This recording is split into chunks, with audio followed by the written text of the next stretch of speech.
आज का हमारा टॉपिक है विटामिन B12। ठीक है, यह भी जल में घुलनशील विटामिन है और यह बी कॉम्प्लेक्स के अंतर्गत आता है। तो हम टॉपिक पे आते हैं। विटामिन B12 इसका प्रमुख घटक कोबलेमाइन है। ठीक है, और संश्लेषित रूप में, और यह जब संश्लेषित रूप में रहता है तो यह साइनोकोबलेमाइन कहलाता है। तो इसका प्रमुख घटक क्या होता है? कोबलेमाइन, अर्थात इसमें कोबाल्ट की उपस्थिति पाई जाती है, जिस वजह से इसका प्रमुख कोबलेमाइन घटक होता है और संश्लेषित रूप में इसे साइनोकोबलेमाइन कहा जाता है, जो कि इसका रासायनिक नाम है। कोबलेमिन किसका रासायनिक नाम है? तो यह विटामिन B12 का रासायनिक नाम है। इसके नाम में ही कोबले आया है, अर्थात कोबाल्ट। तो अर्थात इसमें कोबाल्ट तत्व की उपस्थिति होती है। आगे नेक्स्ट इस पे टॉपिक है विशेषता। नेक्स्ट हेडिंग है इसमें विशेषता। अब हमें इसकी विशेषता डिस्कस करनी है। तो ये कैसे होता है? यह लाल रंग का होता है, सुई के आकार का, पतला होता है और रवेदार पदार्थ होता है। जल में यह घुलनशील होता है, बट यह जल में कम घुलनशील होता है। अंशतः 100 डिग्री ताप पर, अगर हम इसे 100 डिग्री ताप पर गर्म करते हैं आधे घंटे तक, तो यह तब भी नष्ट नहीं होता है। अर्थात 100 डिग्री सेल्सियस ताप पर भी आधा घंटा गर्म करने पर यह नष्ट नहीं होता है। 4 से 5%, क्योंकि साइनोकोबलेमाइन इसके नाम से इंडिकेट होता है कि इसमें कोबाल्ट पाया जाता है। तो कोबाल्ट की मात्रा इसमें, अर्थात विटामिन B12 में कोबाल्ट की मात्रा 4 से 5% तक होती है। इसमें सल्फर अनुपस्थित होता है, अर्थात सल्फर नहीं होता। जब शक्तिशाली अम्ल और क्षार के प्रति यह क्रिया करता है, रिएक्शन उनसे मिलता है, तो क्या हो जाता है? ये अस्थिर हो जाता है। ठीक, यानी कि उस पर प्रभाव पड़ता है अम्ल का और क्षार का। सबसे अधिक जटिल अणु वाला यौगिक है। ठीक, यह सबसे जटिल अणु वाला यौगिक है, जिस कारण इसका अवशोषण आसानी से नहीं हो पाता है। और यह जटिल क्यों है? क्योंकि इसमें कोबाल्ट पाया जाता है। ठीक, तो ये पॉइंट आपके लिए इम्पोर्टेंट है। और क्या है? यह धूप में रखने पर नष्ट हो जाता है। धूप में क्या, सूर्य से जो रोशनी मिलती है उसी को हम धूप कहते हैं। ठीक है, सूर्य से UV किरणें मिलती है, पराबैंगनी किरणें, और इन पराबैंगनी किरणों के संपर्क में आने पर विटामिन B12 क्या हो जाता है? आपका नष्ट हो जाता है। आगे बढ़ते हैं। विटामिन B12, जो विटामिन B12 होते हैं, ये यकृत और उत्तकों में, मनुष्य के यकृत में और इसके टिश्यूज में यह दो रूपों में पाया जाता है। पहला है साइनोकोबलेमाइन और दूसरा है B12 हाइड्रोकोबलेमाइन। ठीक, आगे बढ़ते हैं। इसके स्रोत क्या हैं? साइनोकोबलेमाइन को प्राप्ति के स्रोत है स्पाइरुलिना। ये एक शैवाल होता है जिसका नाम है स्पाइरुलिना, एक शैवाल है। यह प्रोटीन का सबसे अच्छा स्रोत माना जाता है। जब अंतरिक्ष यात्री स्पेस में जाते हैं अंतरिक्ष यान के जरिए, तो वहाँ पे वो स्पाइरुलिना का ही यूज़ करते हैं, ताकि वो उन्हें वहाँ पे बराबर ऑक्सीजन मिलती रहे और उनके शरीर की प्रोटीन की भी जो ज़रूरत होती है वो पूरी हो जाए। ठीक है, इसलिए स्पाइरुलिना का प्रयोग अंतरिक्ष यात्री प्रयोग करते हैं। शाकाहारी लोगों में प्रायः इसकी कमी होती है। अब इसके कार्य को हम डिस्कस कर लेते हैं।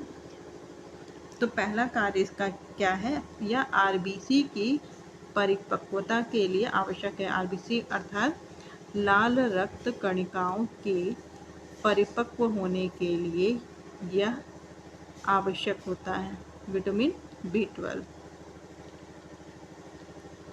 अभी तक इसके 5 प्रकार के कोएंजाइम का पता चला है। कितने कोएंजाइम हैं इसके? 5। इन्हें कोबेमाइड को एंजाइम भी कहा जाता है। इनके जो कोएंजाइम होते हैं, इनको हम कोबेमाइड को कोएंजाइम भी कहते हैं। ठीक है, इन्हें कोबेमाइड कोएंजाइम कहा जाता है। ये पूरा एक नाम है, कोबेमाइड कोएंजाइम कहा जाता है, क्योंकि कोबाल्ट बना है और इजीली इनके एंजाइम को हम कोबेमाइड कोएंजाइम कहते हैं। को मीन्स सहायक एंजाइम, कोएंजाइम।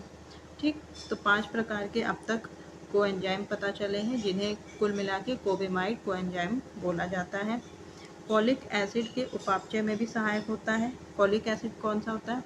आपका विटामिन B9। हमने पीछे भी डिस्कस किया था कि विटामिन B9 के साथ जब B12 मिलता है तो इसका उपापचय यानी कि चयापचय सही तरीके से हो पाता है और आरबीसी का निर्माण भी सही तरीके से हो पाता है। ठीक, आगे डिस्कस करते हैं। यह भूख को बढ़ाता है। व्यक्ति में भूख बढ़ती है उसे, इसलिए उसका वजन सही रहता है, उसको बीमारियां नहीं होती है। ठीक है, यह भूख के लिए इम्पॉर्टेंट है। कुछ जानवरों में यह वृद्धि उत्प्रेरक होता है, अर्थात क्या करता है, कुछ जानवरों में यह वृद्धि करता है, शारीरिक वृद्धि करता है। कार्बोहाइड्रेट, वसा और प्रोटीन के चयापचय में सहायक है। यकृत में अगर वसा जमा हो जाएगी तो क्या होगा, मोटापा बढ़ता चला जाएगा इंसान का, बाद में उसे और भी सारी प्रॉब्लम्स होने लगेंगी, सही से रस नहीं बन पाएगा। तो यकृत में वसा को संग्रहित होने से बचाता है। जबकि यकृत में और क्या संग्रहित होता है, यकृत में आपका ग्लाइकोजन संचित होता है, जो कि ग्लूकोज को बदलकर शरीर को ऊर्जा देने का काम करता है। ठीक है, तो ग्लाइकोजन सही है, बट अगर यकृत में वसा संग्रहित होगी तो ये आपको प्रॉब्लम क्रिएट करेगा, इसलिए यकृत में वसा को संग्रहित नहीं होने देता। कौन नहीं होने देता? साइनोकोबालेमाइन विटामिन B12।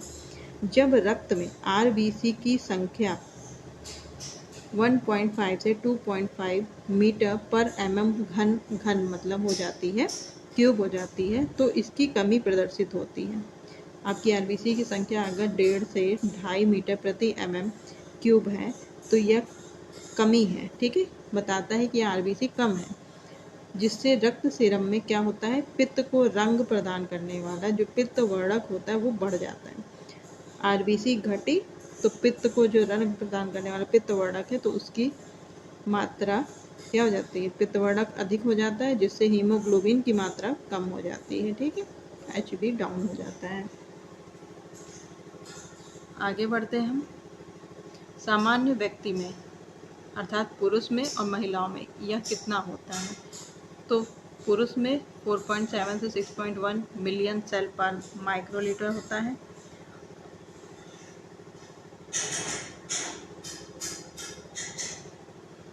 और महिलाओं में 4.2 से 5.5 सेल्स पर। सामान्य व्यक्ति में ये क्या होता है, 4.2 5 सेल पर मिली लीटर होता है। अगर आप इसको ना देखें, अगर सिंपल टर्म में समझे तो सामान्य व्यक्ति में जो हीमोग्लोबिन होता है कितना है, वह 12 से 13 ग्राम प्रति 100 ml होता है। ठीक है, सामान्य व्यक्ति की बात हो रही है, और जब वो इससे नीचे होता है तो हीमोग्लोबिन आपका कम माना जाता है। मिथियोनिन और कोलिन ये सब क्या है, ये दोनों अमीनो एसिड है, अर्थात ये प्रोटीन के ही सूक्ष्मतम अणु है। इनके संश्लेषण के लिए यह आवश्यक रोल अदा करता है। इसकी कमी से होने वाली बीमारी है पर्नीशियस एनीमिया। ठीक है, और हमने विटामिन B9 से पढ़ा था तो क्या होता है उसमें, मैग्लोब्लास्टिक एनीमिया। ठीक, तो पर्नीशियस एनीमिया में क्या होता है, एनीमिया हमने अब तक कई एनीमिया पढ़ लिया, इसलिए कंफ्यूज नहीं होना, लास्ट में हम उसे फिर लास्ट में क्लियर कर देंगे।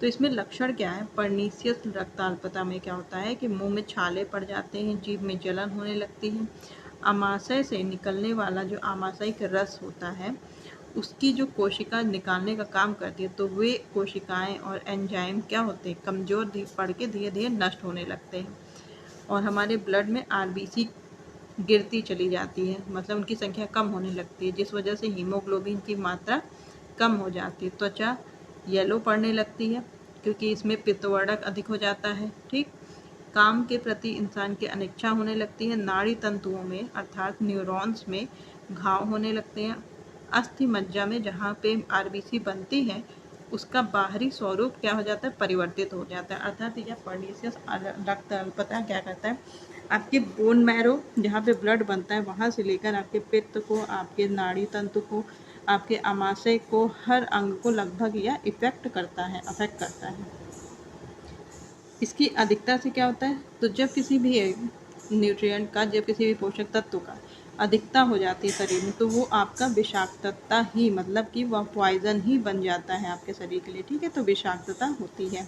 विटामिन 12 की कमी को पूरा करने के लिए हमें क्या करना चाहिए? विटामिन 12 की कमी ना हो इसके लिए हमें हाई प्रोटीन लेना चाहिए, क्योंकि यह अमीनो एसिड का पाचन करता है, ठीक है, चयापचय करता है, मेटाबॉलिज्म को बनाए रखता है, ठीक है।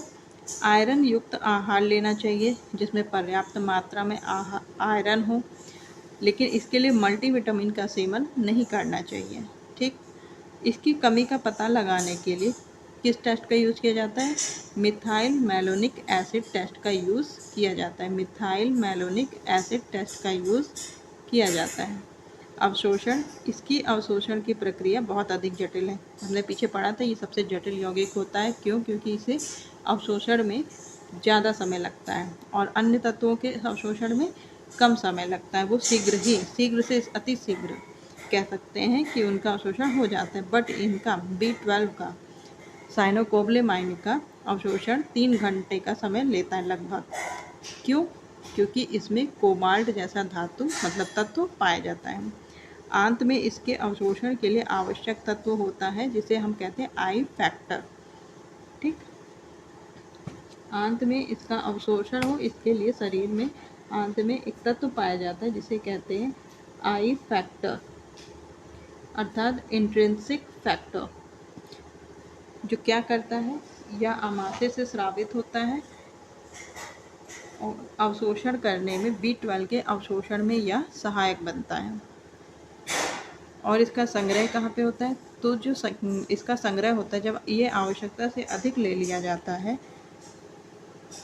प्रोटीन युक्त पदार्थ जब आवश्यकता से अधिक लेते हैं तो विटामिन B12 यकृत में संग्रहित हो जाता है। इसके लिए प्रोटीन, इसकी कमी ना हो तो प्रोटीन युक्त आहार लेना चाहिए, लेकिन जब आप अधिक मात्रा में प्रोटीन युक्त आहार ले लोगे तो विटामिन B12 आपके यकृत में संचित हो जाता है, लेकिन उसकी भी एक सीमा है। उसके बाद वह अतिरिक्त मात्रा मूत्र के द्वारा शरीर से विसर्जित हो जाती है। विटामिन B9 को डिस्कस करते हैं, ठीक है। तो यह भी एक जल में घुलनशील विटामिन है। अब बढ़ते हैं अपने टॉपिक की तरफ। विटामिन B9, विटामिन B9 को अन्य किन नामों से जाना जाता है? वो है फॉलिक एसिड, फॉलेसिन, विटामिन B और नीचे स्मॉल लेटर में लिखा रहेगा C, BC, ठीक। ये इसके अन्य नाम भी है, folic acid, folacin, folate, vitamin 9, vitamin BC। इसके अलावा विटामिन 9 भी इसको बोलते हैं और फॉलेट भी इसको बोला जाता है, ठीक। फॉलिक एसिड, फॉलेसिन और विटामिन BC। चमकीली पत्तियों में बहुतायत मतलब कि बहुत ज़्यादा मात्रा में उपस्थित होने के कारण इसे फॉलिक एसिड कहा गया है। तो इसका रीज़न क्या है इसको फॉलिक एसिड बोलने का? इसकी यह क्या होता है, चमकीली पत्तियों में उपस्थित होता है और ज़्यादा मात्रा में उपस्थित होता है, जिस कारण इसको फॉलिक एसिड बोला जाता है। इसके अलावा B या B6 समूह का विटामिन भी है, इसलिए इसे BC भी बोला जाता है, ठीक है। तो चमकीली पत्तियों में पाया जाता है। प्रारंभ में इसे कई नामों से जाना जाता था, जैसे फॉलेसिन, टायरिडिन, glutamic acid, vitamin B6, vitamin M, ठीक है। इसे अन्य नामों से भी जाना जाता था। विटामिन B6 भी इसको बोला जाता था, विटामिन M भी बोला जाता था। तो वर्तमान समय में इसका फॉलिक एसिड, लैक्टोबैसिलस, केसी फैक्टर, फॉलेसिन, ये अन्य नाम भी प्रचलन में है विटामिन B9 के, ठीक। तो यह किस रंग का होता है? यह चमकीले पीले रंग का पदार्थ होता है जो कि सूर्य के प्रकाश में नष्ट हो जाता है। सूर्य की किरणें, कौन सी किरणें निकलती हैं सूर्य से?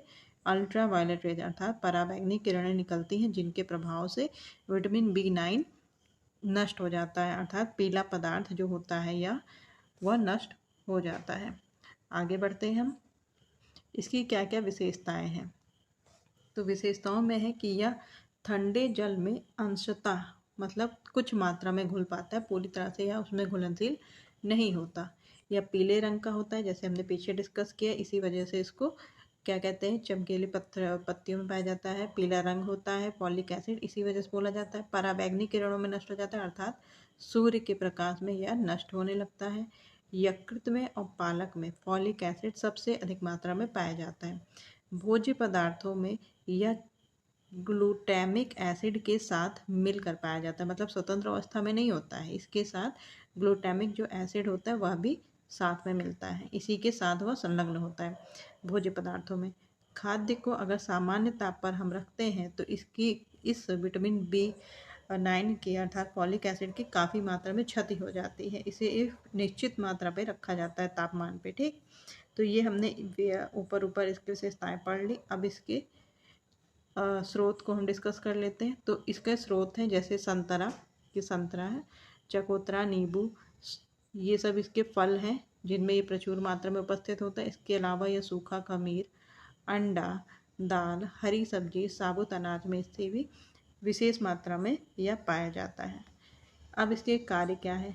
फॉलिक एसिड या विटामिन B12 के साथ मिलकर हमारी जो बोन मैरो होती है, जो अस्थि मज्जा होती है, जहाँ आरबीसी का निर्माण होता है, वहाँ आरबीसी का निर्माण करना और आरबीसी परिपक्व हो जाए उसके लिए फॉलिक एसिड इस महत्वपूर्ण होती है। अर्थात किसके साथ मिलकर यह आरबीसी का निर्माण करती है बोन मैरो में?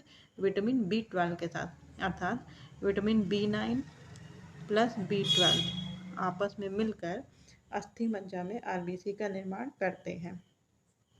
फिर इसमें नेक्स्ट है हिस्टीडीन, टायरोसिन, ट्रिप्टोफेन। ये तीनों ही क्या है? अमीनो एसिड हैं। और अमीनो एसिड क्या होते हैं? प्रोटीन की सूक्ष्मतम इकाई होती है। कई सारी अमीनो एसिड मिलकर क्या बनाते हैं? प्रोटीन। तो ये amino acid tryptophan, tyrosine, histidine, इनके चय अपचय में यह महत्वपूर्ण होता है, अर्थात प्रोटीन के अपचय अपचय में महत्वपूर्ण भूमिका निभाता है विटामिन B9 अर्थात फॉलिक एसिड। इसी से क्लियर होता है कि यह प्रोटीन के चय अपचय के लिए भी आवश्यक है। फिर हार्मोन्स भी प्रोटीन्स के बने होते हैं, यानी कि हार्मोन्स की क्रियाशीलता को भी यह निर्धारित करता है, नियमित करता है। हार्मोन्स के लिए भी यह इम्पॉर्टेंट हो गया। अब हम आगे इसका डिस्कस करते हैं इसकी कमी। अब इसकी कमी में क्या होता है?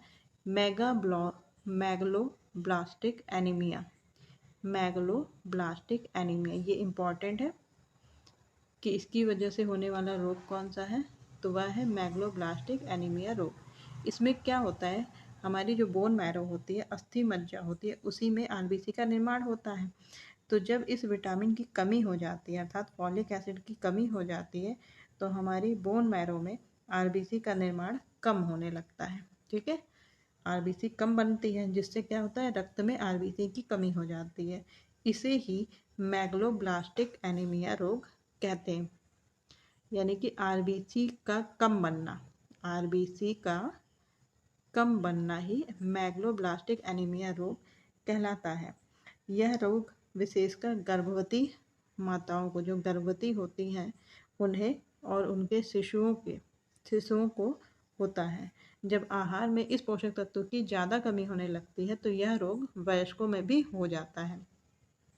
इसके अलावा ये क्या होता है? बच्चों में NTD अर्थात NTD न्यूरल ट्यूब डिफेक्ट हो जाता है। बच्चों में क्या होता है कि न्यूरल का मतलब उनकी जो तंत्रिका तंत्र होती है, उनकी जो नाड़ियाँ होती हैं, वो डिफेक्ट होने लगती हैं। Sorry for disturbance. तो क्या होता है? बच्चों में जो न्यूरॉन्स होते हैं, वो क्या होते हैं? अफेक्ट होने लगते हैं, उनकी नाड़ियाँ, ठीक। तो ये बच्चों में एक डिफेक्ट ले आता है, जिसे कहते हैं NTD न्यूरॉन ट्यूब डिफेक्ट। रक्त में हीमोग्लोबिन, जब आरबीसी नहीं बनने पाएगा तो हीमोग्लोबिन कैसे बनेगा, ठीक। तो हीमोग्लोबिन की भी कमी होने लगती है। तो रक्त में हीमोग्लोबिन के बनने के लिए भी B9 अर्थात फॉलिक एसिड इम्पॉर्टेंट होता है। फिर आगे है प्यूरिन्स और पिरामिडिन्स के चयापचय में भी यह सहायक होता है, क्योंकि यह क्या करता है? श्रृंखला का मतलब कि संश्लेषण में सहायक होता है। मिथियोनिन के, पिरामिड्स के, और रिंग्स बनाता है। सीरम में जो रिंग बनती है, जो आपस में जुड़े रहते हैं पॉरीफेरिन के कारण, उनको जोड़े रहने का काम करता है, जिससे कि हीमोग्लोबिन बनता है। न्यूक्लियोप्रोटीन बनता है इसकी सहायता से। कोशिका का जब विभाजन होता है, सेल डिवीजन ह्यूमन बॉडी में, तो यह इस इम्पॉर्टेंट रोल अदा करता है। कीमोथेरेपी किसमें होती है? जिस व्यक्ति को रोग हो जाता है, कैंसर, तो उसे एक थेरेपी दी जाती है जिसे कीमोथेरेपी कहते हैं, कैंसर की थेरेपी।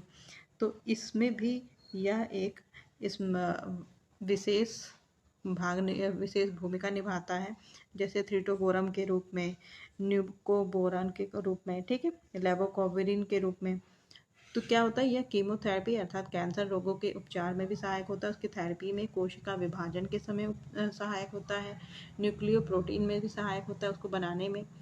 लैक्टोबैसिलस, ये क्या होता है, जब हम दूध से दही बनाते हैं तो एक लैक्टोबैसिलस एक बैक्टीरिया होता है जिसकी वजह से दही जमती है, ठीक है। तो लैक्टोबैसिलस जो जीवाणु होता है उसके लिए भी यह आवश्यक है कि यह बैक्टीरिया पनपे, इसीलिए इसको क्या बोला जाता है, इसीलिए इसे लैक्टोबैसिलस भी बोला जाता है। विटामिन B9 को, फॉलिक एसिड को लैक्टोबैसिलस भी बोला जाता है। आगे, यह अमीनो एसिड का भी सृजन करता है, जैसे हमने पीछे पढ़ा था,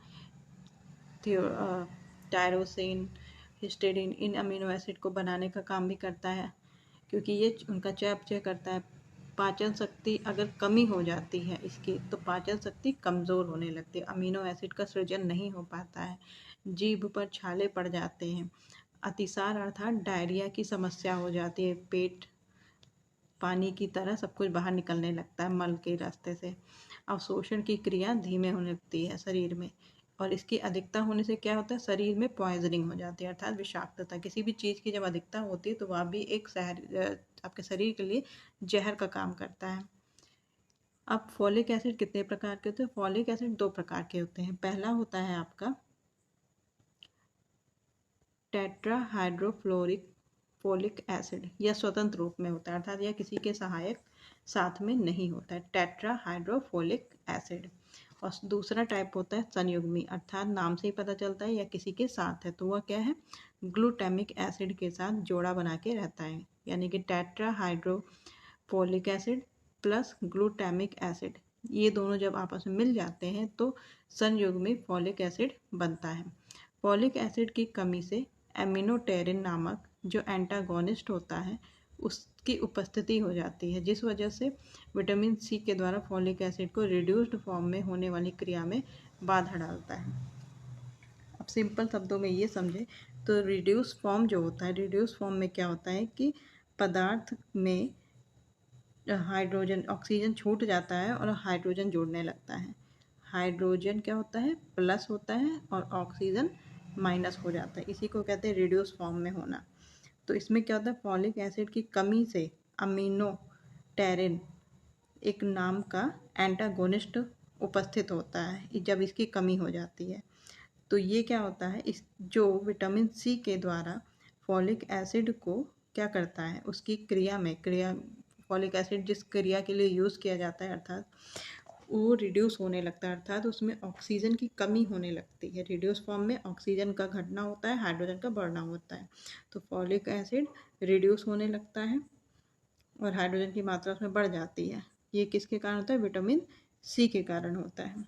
अर्थात जब आयरन नहीं रहता है, नेक्स्ट पॉइंट में है, जैसे कि आयरन नहीं है तो विटामिन B9 भी नहीं होता, अर्थात आयरन की कमी से फॉलिक एसिड का भी चयापचय नहीं हो सकता, अर्थात आयरन का शरीर में होने से फॉलिक एसिड का चयापचय हो पाता है, ठीक है। तो आपका ये यहाँ पे क्या इम्पोर्टेंट है, आयरन के साथ B9 का होना अनिवार्य है ताकि उसका पाचन हो सके, चयापचय हो सके। और क्या होता है, फॉलिक एसिड की जब कमी हो जाती है तो एक एंटागोनिस्ट उपस्थित हो जाता है मानव शरीर में, उस एंटागोनिस्ट का नाम होता है एमिनोटेरिन, ठीक। तो ये जो क्या करता है, विटामिन सी होता है उसके द्वारा फॉलिक एसिड को रिड्यूस कर देता है, जिससे कि फॉलिक एसिड अपने कार्य को नहीं कर पाता है, उसमें बाधा आ जाती है। आगे बढ़ते हैं हम, इसका अवशोषण कहाँ होता है, तो हमारे शरीर का अधिकांश पाचन और अवशोषण छोटी आंत में ही होता है, ठीक है। तो छोटी आंत इसका राइट आंसर हुआ। संग्रह कहाँ होता है, यकृत में। वैसे तो विटामिन बी का ही एक कॉम्प्लेक्स के अंदर आ रहा है, तो यानी कि विटामिन बी जो होता है कैसा होता है, जल में घुलनशील अर्थात मूत्र के द्वारा शरीर से बाहर निकल जाता है। बट ये कुछ मात्रा में यकृत में संचित होता है, लेकिन वो 250 माइक्रोग्राम से ज़्यादा नहीं होता है। बहुत ज़्यादा संचित मात्रा इतनी होती है, बाकी सब मूत्र और मल के द्वारा बाहर निकल जाता है। मल जैसे डायरिया जैसे सिम्टम्स आ जाते हैं, उसके द्वारा ये शरीर से बाहर निकल जाता है। तो विटामिन B6, तो टॉपिक पे चलते हैं। विटामिन B6 इसका रासायनिक नाम पायरिडॉक्सिन है, ठीक है। इसे पायरिडॉक्सिन नाम से भी जाना जा सकता है।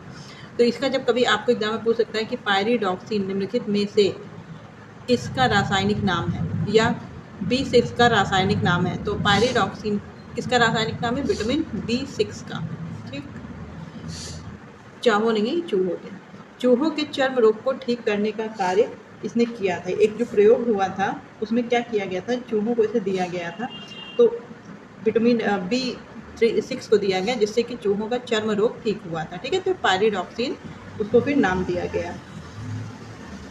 अब इसी ये क्या है, बी कॉम्प्लेक्स का ही एक उसी का एक रूप है।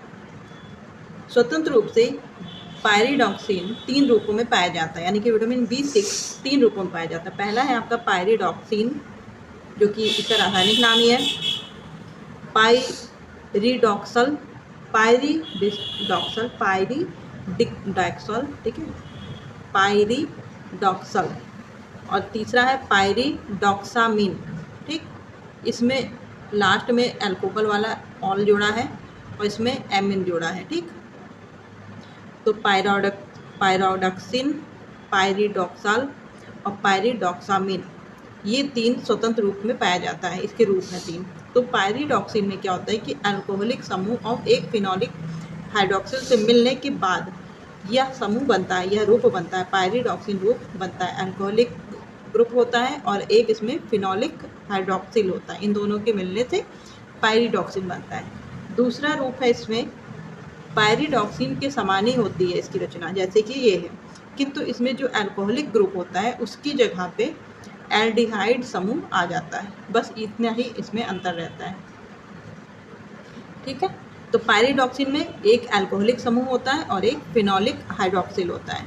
पायरिडॉक्सल में क्या होता है, इसमें सारी संरचना पायरिडॉक्सिन के जैसे ही होती है, बट अल्कोहलिक समूह की जगह पे एल्डिहाइड समूह आ जाता है, यही थोड़ा सा डिफरेंस होता है। और दूसरा तत्व फिनोलिक हाइड्रोक्सिल ही होता है। फिर थर्ड रूप होता है इसका पायरिडॉक्सामिन, इसमें एमिन जुड़ गया। इसमें क्या है, अल्कोहलिक समूह के स्थान पर क्या हो गया, इसमें एमिन आ जाता है, ठीक। एमिन जो लास्ट में ये आप मिन देख रहे हो, एमिन, ये एमिन का ही पूरा रूप है, ठीक। तो pyridoxine alcoholic plus phenolic, pyridoxal alcoholic की जगह एल्डिहाइड, और पायरिडॉक्सामिन इसमें एमिन, अल्कोहलिक की जगह एमिन, ये इसके 3 रूप हैं। आगे बढ़ते हैं हम।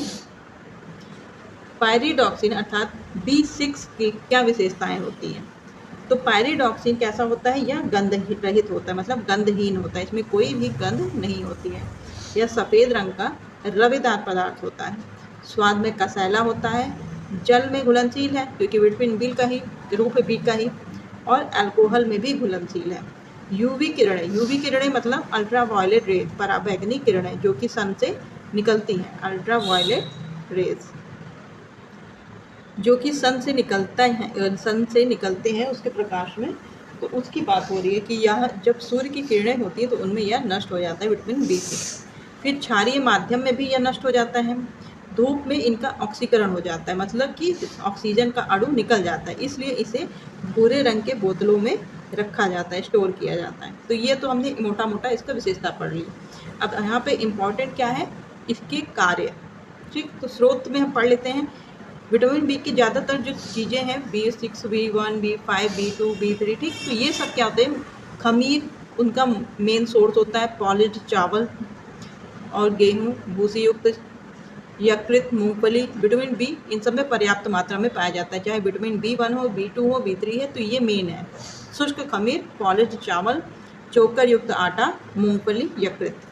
जिन पदार्थों में पायरिडॉक्सिन प्रचुर मात्रा में होता है तो वो भोज्य पदार्थ जो होते हैं प्रोटीन की दृष्टि से भी बहुत संपन्न होते हैं, अर्थात जिसमें जिन भोज्य तत्वों में विटामिन B6 होता है पर्याप्त मात्रा में, उनमें प्रोटीन भी उच्च मात्रा में होती है, यानी कि उसे प्रोटीन की कमी नहीं होती। तो अब हम इसका डिस्कस करते हैं कार्यों के बारे में। तो यह एक को एंजाइम के रूप में कार्य करता है। को एंजाइम का अर्थ है कि जो एंजाइम होते हैं जब कुछ खाते हैं और एंजाइम उसे जटिल पदार्थ को सरल पदार्थ में तोड़ने का काम करते हैं, तो ये उन एंजाइमों को सहायक के रूप में कार्य करते हैं, उनकी भी हेल्प करते हैं कि वो अपना काम आसानी से कर सकें। इसलिए पायरिडॉक्सिन को को एंजाइम कहा जाता है। नेक्स्ट पॉइंट है इसमें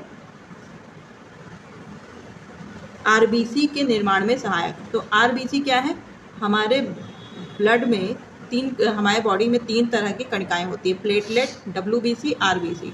यानी कि ये आरबीसी का मतलब लाल रक्त कणिकाएं। तो ये क्या करता है? आरबीसी का निर्माण करने में हेल्पफुल होता है। विटामिन बी क्या करता है? बी के कॉम्प्लेक्स में जितने भी रूप हैं वो सब आपके रक्त को बनाने में सहायक होते हैं। नेक्स्ट इसमें फॉलिक एसिड के उपापचय में सहायक एंजाइम जो होता है, मतलब जब आप फॉलिक एसिड से युक्त कोई पदार्थ लेते हो, भोज्य पदार्थ लेते हो, तो उसका आपके शरीर में उपापचय अच्छे से हो सके, तो जो एंजाइम वर्क करता है तो उन एंजाइम को बनाने का काम ये करता है। ठीक है, उन एंजाइम को बनाने में ये B6 यानी कि पायरिडॉक्सिन सहायक होता है। आगे बढ़ते हैं। कई अमीनो एसिड को, अमीनो एसिड क्या होते हैं? ये प्रोटीन की सूक्ष्मतम यानी कि सरलतम इकाई होती है। तो कई सारे अमीनो एसिड मिलकर प्रोटीन बनाते हैं, तो कई अमीनो एसिड को उनको एमिन में बदल देता है। अमीनो एसिड को एमिन में बदलने में मदद करता है। जैसे हिस्टीडीन क्या है? एक अमीनो एसिड है, उसको हिस्टामिन में बदल देता है। टायरोसिन क्या है? अमीनो एसिड, उसे टायरामिन में बदल देता है। तो यह बदलने का काम क्या करता है? एमिन में बदलने का काम विटामिन B6 अर्थात पायरिडॉक्सिन करता है। मांसपेशियों में विद्यमान फॉस्फोरिलेज एंजाइम, हमारी जो मांसपेशियां हैं, मसल्स हैं, उनमें एक एंजाइम होता है जिसे कहते हैं फॉस्फोरिलेज एंजाइम। क्यों? पहली चीज़, फॉस्फोरस हमारे बॉडी और हेल्दी मतलब शरीर हड्डी को बनाने का काम करता है, तो कैल्शियम और फॉस्फोरस। तो मांसपेशियों में एक एंजाइम होता है फॉस्फोरस शब्द से बना है, फॉस्फोरिलेज। तो इस एंजाइम को बनाने में यह आवश्यक होता है विटामिन B6 अर्थात पायरिडॉक्सिन। ट्रिप्टोफेन क्या है? ट्रिप्टोफेन एक अमीनो एसिड है। इस अमीनो एसिड को यह नियासिन में बदल देता है। तो ये इसका इम्पॉर्टेंट फैक्टर है। ठीक है, जो ट्रिप्टोफेन अमीनो एसिड होता है विटामिन B6 के कारण नियासिन में बदल जाता है। नेक्स्ट है इसमें हार्मोन्स के नियमन में। एंजाइम में तो सहायक करता ही है कि एंजाइम को बनाने में, हमने पीछे पढ़ा, कई सारे एंजाइम बनाने में मदद करता है। हार्मोन्स को भी ये रेगुलेट करता है, मतलब कितना स्रावित होना है, कितना नहीं स्रावित होना है, अधिक मात्रा में ना चला जाए, बैलेंस करना। तो हार्मोन्स के नियमन में B6 सहायता करता है। रोग प्रतिरोधक क्षमता को बढ़ाता है ताकि हमारा शरीर निरोगी रहे। नाड़ी संस्थान को स्वस्थ रखने में, नाड़ी संस्थान अर्थात हमारे शरीर में पूरी बॉडी में न्यूरॉन्स का मतलब तंत्रिकाओं का जाल फैला होता है, जिसके माध्यम से हमारे मस्तिष्क को हमें ज्ञान मिलता है कि कोई हमें छू रहा है या हमारे शरीर के किसी अंग में कोई प्रॉब्लम है। तो ये जो नाड़ियों के जरिए ही हमारे मस्तिष्क को सूचना प्राप्त होती है। तो ये नाड़ी संस्थान जो होती है, पूरा जो तंत्र होता है, इसको स्वस्थ बनाए रखने में विटामिन B6 इम्पॉर्टेंट रोल अदा करता है, यानी कि न्यूरॉन्स के लिए इम्पॉर्टेंट है। जो शिशु होते हैं उनके शारीरिक विकास और वृद्धि के लिए भी ये आवश्यक होते हैं। अगर इनका अभाव हो जाता है शरीर में, शिशु के शरीर में, तो उनकी वृद्धि और उनका विकास रुक जाता है। कभी कभी क्या हो जाता है, उनकी मानसिक वृद्धि भी रुक जाती है, प्लस मानसिक वृद्धि भी रुक जाती है। आगे बढ़ते हैं। इसकी कमी के प्रभाव। तो इसकी कमी से क्या होता है? तो आपका ये सबसे इम्पॉर्टेंट फैक्ट है इसमें, माइक्रोसाइटिक एनीमिया। रक्त अल्पता का मतलब है एनीमिया, खून की कमी।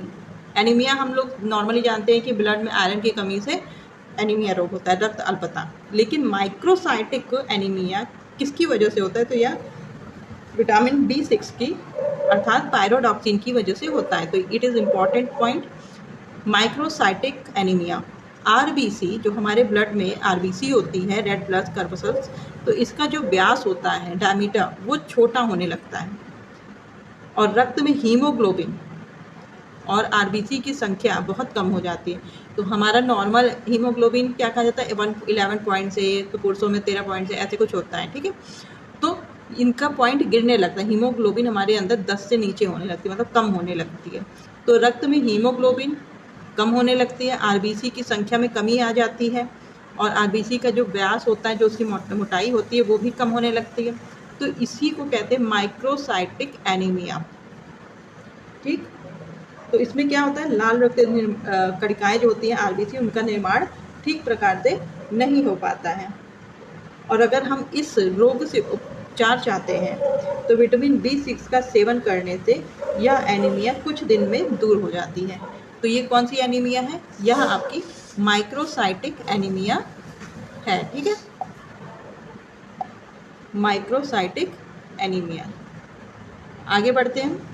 वयस्कों में, जो एडल्ट्स होते हैं, उनमें चर्म रोग हो जाता है, त्वचा पे घाव रहने लगता है। खास कर क्या होता है कि जो आँखों के पास के एरिया होते हैं, आँखों के पास का आँखों के नीचे, नाक के पास का एरिया, गाल, मुंह, ठीक है, आपके चिक्स जो हैं, ये क्या होते हैं, इन पे घाव के जैसे त्वचा हो जाती है, ऐसे लगता है घाव हुआ हो त्वचा पे, त्वचा सख्त होने लगती है, ड्राई लगती है। तो ये चर्म पे भी, मतलब आपकी त्वचा पर भी अफेक्ट करता है। फिर नेक्स्ट है इंसुलिन का ठीक प्रकार से सिक्रेशन ना होना, अर्थात श्रावण का मतलब होता है निकलना। इंसुलिन हार्मोन किससे निकलता है, हमारे अग्निया से, ग्रंथि से। तो इंसुलिन का ठीक प्रकार से निकलना नहीं हो पाता है, जिसके कारण क्या होता है, जब इंसुलिन आपका सही से नहीं निकलेगा तो व्यक्ति को मधुमेह रोग हो जाएगा, जिसे चीनिया पेशाब भी कहते हैं। ठीक, दूसरा नाम है मधुमेह रोग का। तो व्यक्ति इससे पीड़ित हो जाता है। तो विटामिन B6 का जो रोल है वो इंसुलिन को, क्योंकि इसका काम क्या है, हार्मोन्स को नियमित करना। तो इंसुलिन भी एक हार्मोन है, तो विटामिन B6 इंसुलिन को क्या करता है, उसके श्रावण को नियमित करता है, बैलेंस करता है, जिससे कि व्यक्ति को मधुमेह रोग नहीं हो पाता है। आगे हम बढ़ते हैं। फिर जो सामान्य सिम्टम्स हैं, लक्षण है, वो होने लगते हैं, जैसे कि विटामिन B को हंगर विटामिन भी कहते हैं। तो इसमें क्या होता है, भूख नहीं लगती है व्यक्ति को।